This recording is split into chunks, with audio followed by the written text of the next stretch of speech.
শুভ সকাল। আজকে দার্জিলিংয়ে আমার শেষ দিন।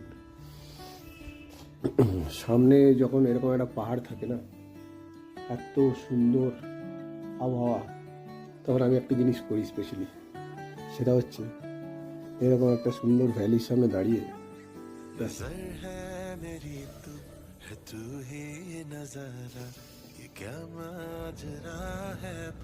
অসাধারণ।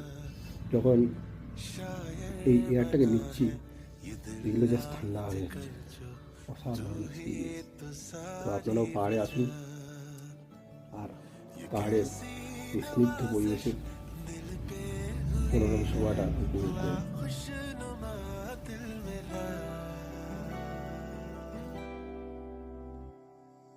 छूने न मुझको निगाहों से तेरी, तू दरिया हूँ मैं घाट सा।